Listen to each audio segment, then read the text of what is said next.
Assalamualaikum warahmatullahi wabarakatuh, Bang Dula.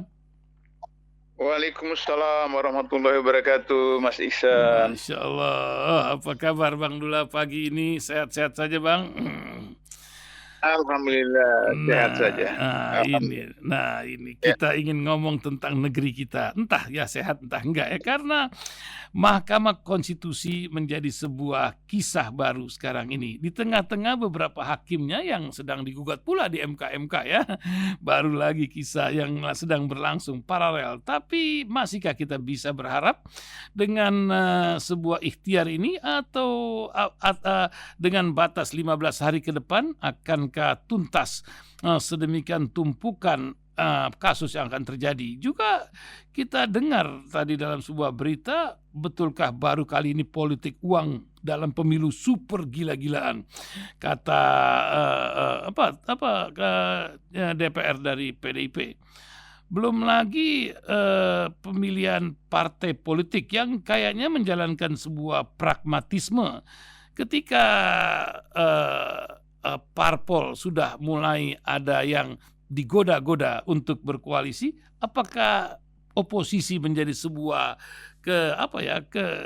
keharaman di negeri kita ini? Nah, mungkin itu awal kisah kita, Bang Dullah, yang ingin saya tanyakan kepada Bang Abdullah. Ya, mau. Tafadhal, Bang.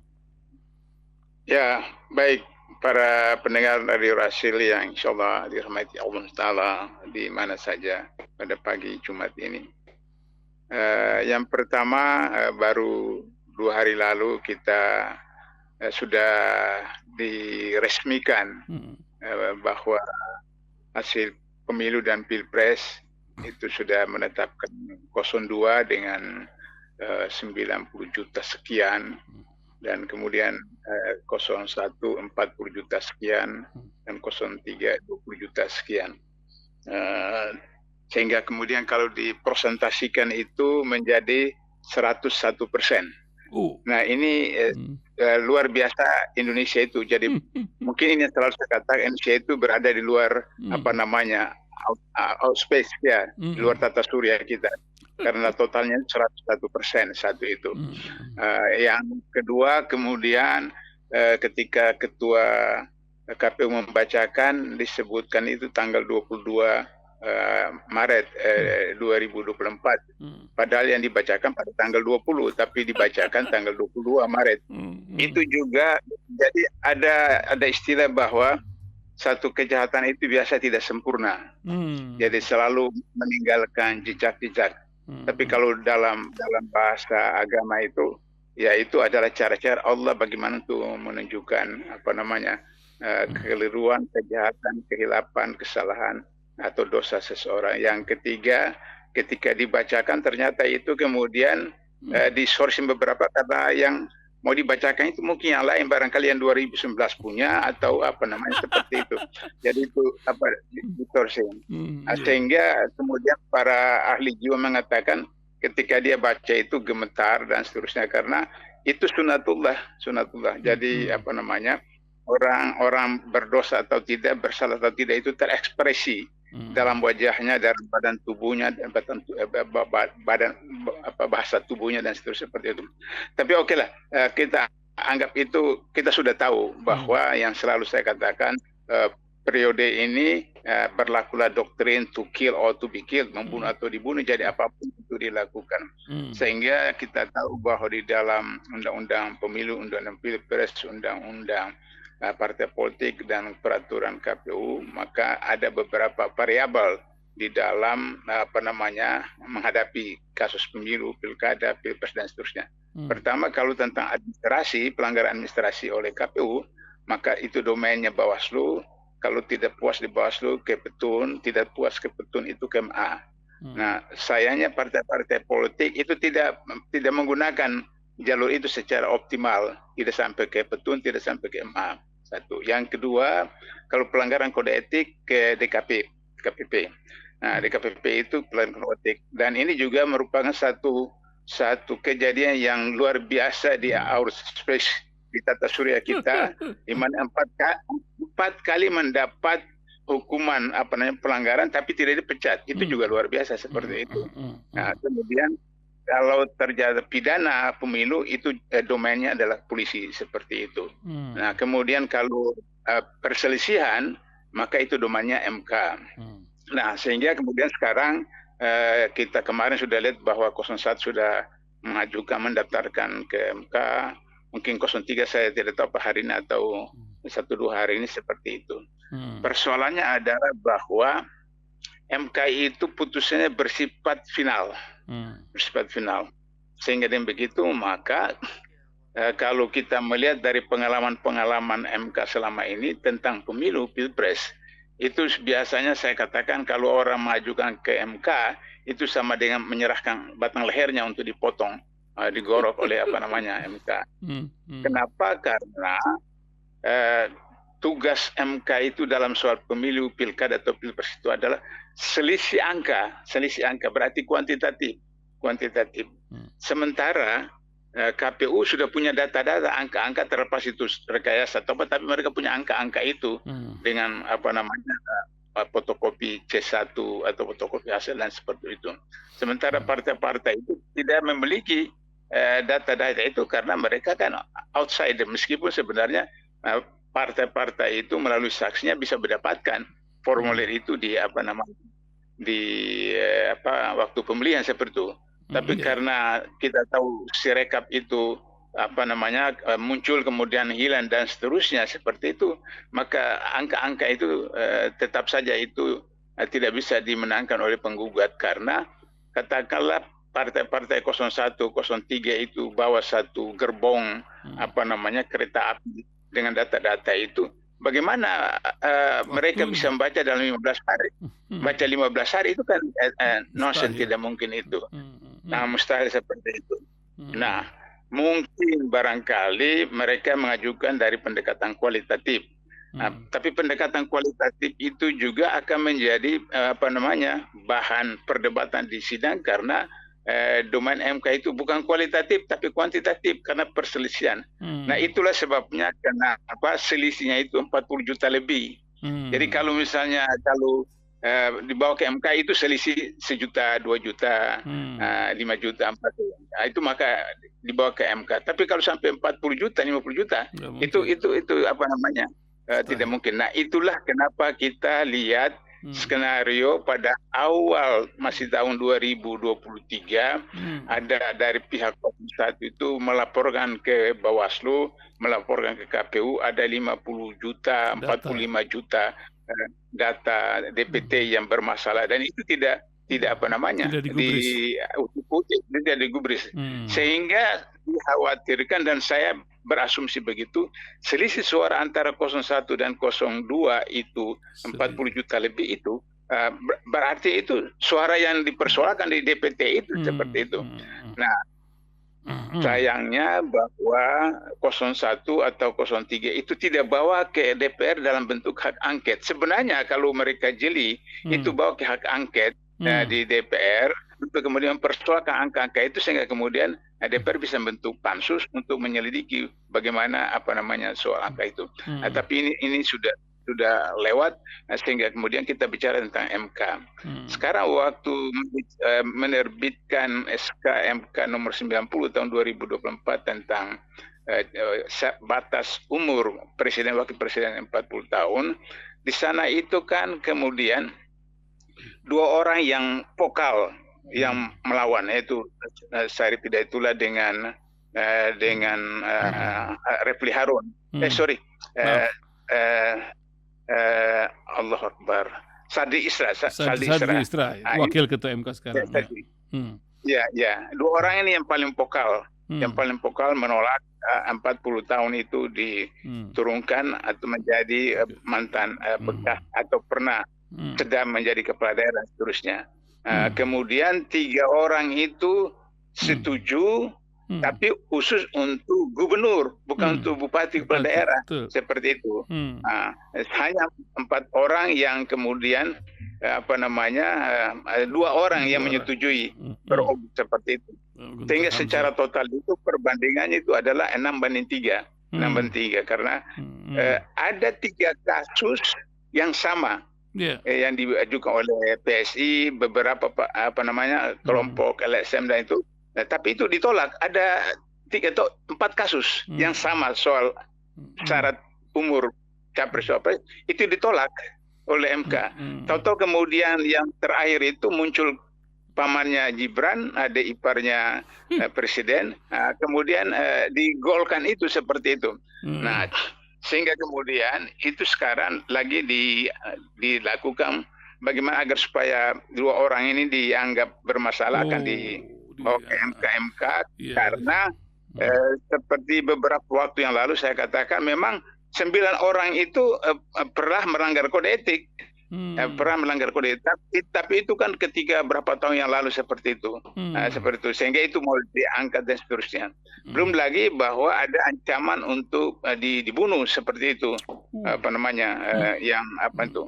Nah, saya ingat waktu kasus Tommy Soeharto pada zaman Orde Baru, itu kemudian diadili dan seterusnya, kemudian memang salah seorang hakim dibunuh kan pada kasus Tommy Soeharto. Dibunuh seperti itu. Jadi ini bisa saja terjadi.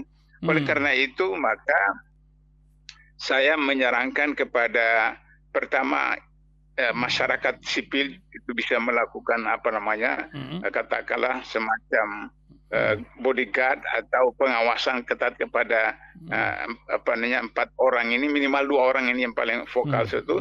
Juga saya minta agar supaya KPK itu melakukan semacam kontrol pengawasan karena ada potensi penyuapan, ada potensi gratifikasi, sehingga kemudian KPK kemudian bisa menyeret, dan itu kan KPK sudah punya pengalaman dulu, meskipun sekarang ini KPK masih milik Jokowi, tapi mudah-mudahan dengan kasus Firly itu anggota-anggota komisioner KPK yang sekarang itu berusaha untuk menebus dosa mereka, tinggal lagi berapa bulan mereka selesai masa jabatannya.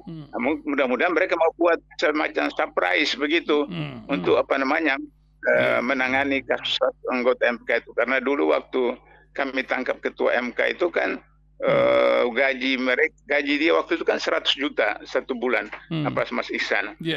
Tapi karena serahkan seperti itu. Nah, kalau sekarang ini kan bukan karena soal seraka, tapi karena soal politik. Sehingga kemudian misalnya ada yang sudah mau nanti pensiun dan seterusnya, maka kemudian udah dapat 1M, 2M, 3M, 4M. Saya kira kalau untuk MK 1 orang dapat 5M, kalau 9 orang baru 45M, belum 1T seperti itu. Atau bahkan informasi yang 2019 itu 1T bagi 1 hakim seperti itu. Nah, itu bisa saja jadi kalau misalnya 1T 1 anggota MK, 9T bagi oligarki, bagi 9 naga, 9T belum apa-apa. IKN itu berapa T? IKN itu kan 60-an 600-an triliun. Jadi itu belum berapa, begitu juga proyek-proyek tambang nikel dan lain-lain seperti itu. Nah, jadi oleh karena itu maka saya berharap bahwa KPK bisa memonitor itu. Nah, itulah soal MK, sehingga dengan begitu maka kalau misalnya sepi-sepi saja tidak ada dukungan dari masyarakat terhadap gugatan MK, ya santai aja. Tapi kalau ada gugatan, ada dukungan people power yang luar biasa, mungkin barangkali anggota-anggota MK itu akan berpikir juga 1 triliun atau kemudian masuk neraka, atau kemudian dihajar sama masyarakat, seperti itu juga itu barangkali masih soal MK. Kalau soal yang kedua apa tadi? Ya, itu juga kita pengen tahu juga Bang Dullah tentang keadaan pragmatis partai-partai politik. Adakah oposisi atau memang negeri ini sudah disetting dengan zaman sekarang, keadaannya pragmatis semua di zaman hedonis ini, harus ikut dengan koalisi partai berkuasa? Bagaimana Bang Dullah? Ya, yang pertama saya harus sampaikan dalam sistem politik Indonesia berbeda dengan negara-negara lain. Misalnya kalau di Malaysia itu resmi partai oposisi, dan ada namanya praksi oposisi, dan ada ketua praksi oposisi dan dapat honor ketua praksinya itu. Nah, seperti itu. Nah, jadi misalnya waktu Anwar Ibrahim jadi oposisi, dia itu ketua fraksi oposisi di di parlemen Malaysia. Ya, dan ada honornya dan tugasnya memang oposisi dan itu resmi. Nah, begitu juga di Amerika dan seterusnya seperti itu. Kalau Indonesia kan tidak ada. Tidak ada struktur seperti itu. Sehingga dengan begitu maka kemudian terjadilah apa yang disebut dengan yang saya pribadi mengatakan DPR yang sekarang itu adalah humasnya presiden atau DPR itu adalah kantor kedua daripada presiden. Kenapa? Karena apa yang disampaikan presiden itu disuarakan, disosialisasikan oleh DPR. Sehingga kemudian merupakan humas dari presiden. Kenapa? Karena kalau ada proyek bisa dapat, ada resapel bisa masuk, ada pembentuk kabinet bisa ikut dan seterusnya. Itu poin kedua. Poin ketiga bahwa dalam politik sekuler tidak ada musuh abadi, tidak ada sahabat abadi, yang adalah kepentingan abadi. Jadi kepentingannya apa sekarang? Kepentingannya adalah kabinet. Jadi kalau kabinet berarti kita harus dekat-dekat dong karena itu ada partai yang mengatakan pemilu sudah selesai macam seperti itu karena itu. Nah, kita lihat akhirnya maka kemudian pragmatisme itu karena coba kita lihat dalam data-data kuantitatif yang ada baik oleh KPU maupun oleh masyarakat di Jawa Timur itu kan mayoritas Nahdien. Dari pemilu 55 sampai 2019 itu Nahdien yang menang pileg itu. Dalam hal ini PKB. Tapi 2024 ini suara PKB itu cukup lumayan, tapi suara ke 01 itu jauh sekali anjlok di bawah. Jadi tidak simetris, tidak sejalan seperti itu. Nah, mestinya kalau PKB itu ke 01, suara legislatif PKB itu tinggi, suara 01 Pilpres juga tinggi, tapi ini ternyata tidak. Itu fenomena Kenapa? baru. Karena partai-partai politik itu punya kepentingan untuk parlemen threshold 4% seperti itu. Jadi mereka kepentingan untuk 4% itu. Kenapa? Karena sudah sekian miliar keluar dan kalau kemudian tidak masuk itu problem. Nah, celakanya partai tertua yang namanya P3 itu tidak lolos parlemen threshold dari Jadi saya bilang sama teman-teman itu ada peribahasa Melayu mengatakan mengharapkan hujan di langit, air di tempayan ditumpahkan. Seperti itu. Artinya bahwa dia mau bersama-sama dengan 03 diharapkan bisa dapat. Dia meninggalkan basisnya. Basisnya dia kan sebenarnya kan harus 01 kan seperti itu. Nah, tapi akhirnya di sana tidak, di sini tidak, dan kemudian istana tahu bahwa ini dia tidak ikut mereka, dihabisin oleh istana kan, sehingga tidak capai parliament threshold seperti itu. Nah, jadi itulah betul-betul Wani Piro itu berpengaruh sekali sehingga kalau di Indonesia itu apakah pilpres, pileg, apa segala macam, orang tidak bicara tentang kapasitas, Mas Ihsan, orang bicara tentang isi tas. Ini Wani Piro. Jadi isi tas itu berapa banyak seperti itu yang dicurahkan di Guta. Itulah sebetulnya. Nah, sehingga kemudian sekarang sudah dianggap sudah selesai, ya udah kita bagaimana agar supaya bisa dapat jatah di 2024 2009, apakah jadi menteri, apakah jadi dirjen, apakah komisaris misalnya, apalagi banyak proyek-proyek di IKN. Itu problem kita. Apakah betul Bang Dullah ini politik uang itu tadi Wani Piro sudah sedemikian gila, karena sebentar lagi juga akan ada pemilihan pemimpin daerah lagi, ratusan lagi. Kita akan melihat bangsa ini nampaknya sudah tercabik-cabik moralitas terhadap persepsi tentang uang sekarang ini. Bagaimana Bang Dullah? Ya, kalau dalam ilmu korupsi di KPK itu ada 3 jenis korupsi. Yang pertama disebut dengan material corruption, yang kedua political corruption, yang ketiga intellectual corruption. Itu berdasarkan target. Jadi targetnya apa? Materi. Apakah materi itu jabatan, kedudukan, rumah, harta, dan seterusnya seperti itu. kemudian political corruption itu melalui kebijakan peraturan dan seterusnya, termasuk pilkada, termasuk pilpres, termasuk pemilu. Coba kita lihat bagaimana Jokowi itu mau menguasai Indonesia untuk menjadi godfather Indonesia. Dia ajukan supaya kemudian pilkada itu diajukan ke September. September.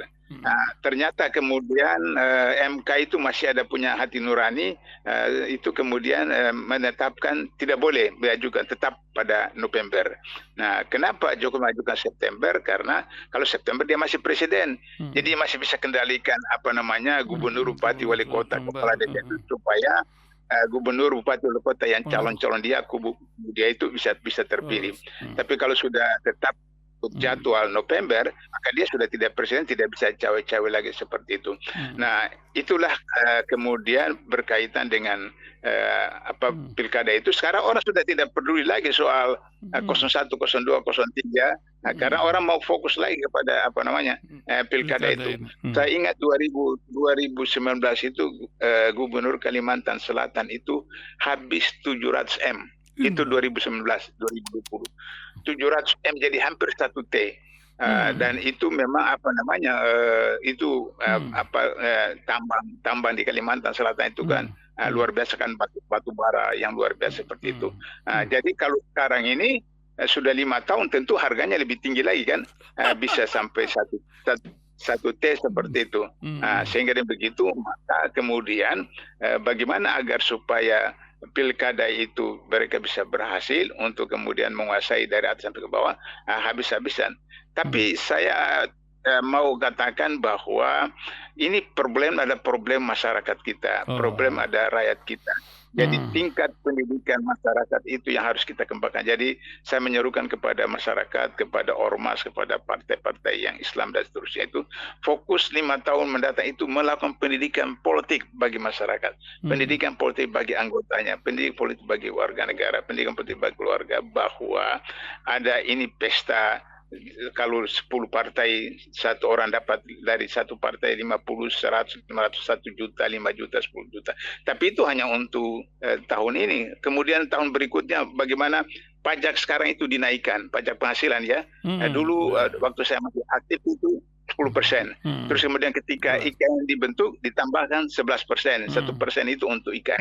Sekarang dinaikkan lagi menjadi 12%, seperti itu. Nah, itu bagaimana rakyat diperas, kemudian harga beras naik, harga ini naik, harga dan seterusnya. Nah, sehingga kemudian masyarakat itu harus sadar bahwa diberikan uang oleh caleg, oleh capres, oleh calon gubernur, bupati, wali kota 1 juta, 2 juta, tapi itu cuma sekejap saja. Tapi 5 tahun yang paling penting bagi saya itu Mas Ihsan adalah anak cucu kita 25 tahun mendatang, 50 tahun mendatang, mereka akan menjadi babu, menjadi pelayan di negerinya sendiri, karena yang berkuasa itu lagi orang Indonesia, namanya mungkin nama Indonesia, tapi matanya sipit, kemudian kulitnya kuning dan seterusnya. Itu berbahaya sekali, dan kita akan kembali kepada zaman penjajahan Belanda. Kita dijajah lagi, ekonomi kita, politik, hukum kita. Itu persoalannya yang terjadi sekarang itu, Mas. Nah, terakhir Bang Dullah, ini menyangkut konstitusi kita, ketuhanan yang Maha Esa. Nampaknya keimanan menjadi sebuah taruhan ke depan di tengah tingkat baca Quran kita yang sangat miris ya, 72% orang Indonesia Muslim tidak bisa baca Quran. Belum lagi tingkat keimanan para pemimpin kita yang paling tidak diukur dari sholatnya lah. Belum lagi akibat dari makanan, yang Bang Dullah sering sebut dalam buku Integritas, yaitu pengaruh makanan dan minuman. Sebuah pola merusak bangsa nampaknya sedang terjadi. Setidaknya buat pendengar Radio Silaturahim, apa nasihat Bang Dullah ini menghadapi masa depan yang nampaknya tidak mudah untuk mendidik generasi selanjutnya, Bang Dullah? Jadi ketika saya di KPK dan saya sudah kemudian waktu itu, karena saya harus menyelesaikan program doktor saya, S3 saya, sehingga kemudian saya memutuskan harus saya kemudian pensiun. Maka kemudian saya beli ada beberapa petak sawah. kemudian kebun, kemudian sayur-sayur apa, kemudian kolam ikan dan seterusnya, kemudian kandang kambing, kemudian kandang ayam. Jadi itu konsep saya adalah bahwa kalau terjadi sesuatu maka saya bisa survive, bisa ada kebutuhan sehari-hari. Sehingga kemudian makan ikan dari kolam sendiri, makan ayam dari kandang sendiri, makan kambing waktu korban atau akikah cucu itu dari sendiri. Sehingga pertama terhindar daripada vaksin, terhindar daripada obat-obatan, terhindar daripada segala macam seperti itu. Nah, alhamdulillah ketika COVID-19 kemarin saya jalan naik bis 2 hari, 3 hari sampai ke Rio karena saya tidak mau vaksin. Dan kemudian sekarang itu saya tidak bermaksud untuk menakut-nakuti para pendengar. Tapi ini saya sudah menyaksikan beberapa pengalaman teman yang vaksin itu. Dia bilang, Pak, saya dulu kalau saya flu itu paling 1-2 hari. Oh sekarang kalau saya flu itu lama sekali, berat sekali. Yang kedua saya merasa seperti saya tambah blow on begitu. Itu dia mengaku. Tambah blow on. Tapi saya mau katakan bahwa itu belum seberapa Mas Ihsan. Karena undang-undang kesehatan yang disahkan itu lebih parah. Itu lebih parah. Karena kalau vaksin kemarin itu siapa saja bisa kena, dapat seperti itu. Tapi kalau undang-undang kesehatan yang baru, nanti kemudian akan dibuat semacam katakan vaksin atau apa, itu bisa menjadikan target orang mana yang selalu galak. Orang Batak misalnya, dihabisin itu etnis Batak, itu dengan itu etnis Ambon, dihabisin Ambon. Dan itu lebih berbahaya lagi seperti itu. Nah, oleh karena itu maka ini yang disebut dengan teori Malthus yang mengatakan bahwa sekali waktu nanti persediaan alam, sumber daya alam itu tidak cukup untuk manusia, maka kemudian manusia itu yang dibatasi. Salah satunya adalah keluarga berencana. Tapi ternyata keluarga berencana itu tidak berhasil, maka sekarang digunakan dengan cara membentuk vaksin untuk kemudian bisa membunuh orang secara pelan-pelan seperti itu. Atau kalau dia hidup juga tidak IQ-nya. Kalau IQ kita sekarang saja Indonesia kan IQ rata-rata kita kan sama dengan simpanse, Mas Ihsan. Simpanse itu kan 87 IQ-nya. Jadi orang Indonesia rata-rata IQ Indonesia itu 87 sama dengan simpanse. Meskipun ada Habibie yang 200 IQ tertinggi, 10 orang tertinggi di dunia. 200, Einstein 160, Obama 140, Hillary Clinton 140. Presiden Anda saya tidak tahu Mas Ihsan berapa IQ-nya seperti itu. Betul gitu.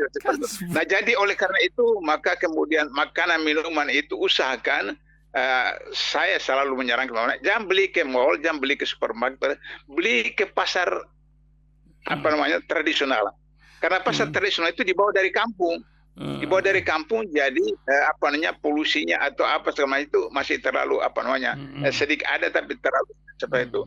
Sehingga kemudian itu makan minum sudah itu kemudian bagaimana penghasilan kita itu bisa dari yang halal, sehingga kemudian mendapatkan juga yang halal, sehingga kemudian bisa berpengaruh kepada juga. Dan yang terakhir adalah ketika kita ibadah kita, saum kita, sholat kita, zikir kita itu betul-betul ikhlas, sehingga kemudian Allah dengan kekuasaannya, Allah dengan hidayahnya, Allah dengan inayahnya akan melakukan apa saja kepada hambanya yang dia inginkan, sehingga meskipun sudah pakai vaksin yang menurut teori akan mati, tapi kalau Allah menghendaki yang lain, maka kemudian itu bisa berubah. Tapi tentu saja kita harus mengikuti kaifiat yang diajarkan oleh Allah, yang diteladankan oleh Rasulullah. Seperti itu Mas Ihsan. Masya Allah. Bang Dullah, hari Jumat di luar kisah negeri kita yang sedang tidak baik-baik, apa nasihat Bang Dullah untuk pendengar Radio Silaturahim di bulan Ramadan hari hari ke-11 kalau tidak salah ya, bulan Ramadan yang baru saja hari kemerdekaan Indonesia pula. Silakan Bang Abdullah. Jadi di dalam surat Al-Baqarah 185 itu di sana para ustadz selalu mengatakan Sahru Ramadan allazi unzila fil Qur'an hudan linnas wa bil bayyinati wal huda wal furqan. Bulan Ramadan di mana diturunkan Al-Qur'an, petunjuk bagi manusia. Saya mau tolong kepada para pendengar. Bunyi ayat itu hudan linnas, petunjuk bagi manusia. bukan petunjuk bagi orang Islam, petunjuk bagi orang manusia. Nah, manusia itu ada Islam, ada Yahudi, ada Nasrani, ada komunis, ada apa bla bla bla semua. Manusia. Jadi kalau manusia itu melaksanakan isi Quran, dia akan mendapat kesuksesan meskipun di dunia saja di akhirat. Nah, orang Islam kalau tidak melaksanakan tidak dapat apa namanya di dunia. Buktinya hari ini kita punya IT, kita punya apa segala macam dikuasai oleh mereka, perbankan dikuasai oleh mereka, sehingga kita dikendalikan mereka karena mereka melaksanakan, mereka baca melaksanakan. Jangan kita kira bahwa orang Yahudi tidak baca Al-Quran, mereka baca Al-Quran. Oh, jangan kira orang Yahudi tidak baca hadis, mereka baca hadis, sehingga mereka mengamalkan beberapa hal seperti itu. Nah, oleh karena itu maka tentu saja kita orang Islam yang paling bertanggung jawab untuk melaksanakan jadwal nas wa bayyinati minal huda, dan penjelasan tentang petunjuk itu. Jadi misalnya di ayat 1 itu, jadikan kitabul raiba fi hudal lil muttaqin, petunjuk bagi orang takwa. Takwa itu apa? Maka dijelaskan alladzina yu'minu bil ghaibi wa yuqimuna dan seterusnya. Itu. Kemudian wal furqan, pembeda, pembatas. Jadi dalam Al-Qur'an itu jelas ini hitam, ini putih. Sudah jelas. Kalau abu-abu, kata Nabi, kalau abu-abu, ya kalau bahasa fikihnya, syubhat, itu ditinggalkan. Nah, kita lihat syubhat, tapi karena anggap, ini kan tidak jelas, tidak sama, enak kita ambil saja, kita makan saja. Padahal kata Nabi, syubhat itu ditinggalkan. Sehingga karena berbahaya. Nah, oleh karena itu, maka ketika Quran sebagai furqan, pembeda, maka kita bisa tahu ini jelas atau tidak, Kalau tidak, kita ya dalam pilihan misalnya itu istikharah. Tapi kalau misalnya kalau sudah terbiasa, insya Allah itu kita terlindungi. Saya sebagai penutup ini, saya mau ceritakan pengalaman pribadi saya naik pesawat ketika waktu saya masih mahasiswa, kemudian makan daging di pesawat itu kemudian itu saya muntah. Saya muntah itu. Lantas kemudian sadar, ya Allah, berarti daging ini tidak halal. Daging ini yaitu saya tidak tahu itu babi atau tidak karena di pesawat ke Eropa waktu itu, seperti itu. Jadi artinya kalau kita selalu berkomunikasi dengan Allah, berkomunikasi dengan Al-Quran, berkomunikasi dengan Sunnah Rasulullah, insya Allah itu melindungi kita dalam berbagai hal yang kira-kira misalnya kita mau berbuat kemaksiat, berbuat salah, berbuat apa saja, Allah lindungi kita dengan malaikat yang selalu berada di sebelah kanan, sebelah kiri kita untuk melindungi kita seperti itu. Nah, itu barangkali tipsnya untuk tinggal lagi 19 hari ini, kita bagaimana gunakan saum itu untuk bisa kemudian filosofi saum itu kan bersyukur dan tabah dan bersyukur. Itu aja dua filosofi saum. Kita tabah dari jam 5 sampai jam 6, sabar istiqamah. Kemudian syukur bagaimana ketika kita buka, kemudian menikmati sampai kemudian sahur itu mensyukuri segala apa yang diberikan Allah. Insya Allah target takwa muttaqin pada akhir Ramadan itu insya Allah kita peroleh nanti. Begitu Mas Ihsan. Terima kasih Bang Dullah sudah menemani kami. Semoga selalu bermanfaat untuk banyak dan selalu dalam keadaan sehat walafiat. Assalamualaikum warahmatullahi wabarakatuh. Waalaikumsalam warahmatullahi wabarakatuh.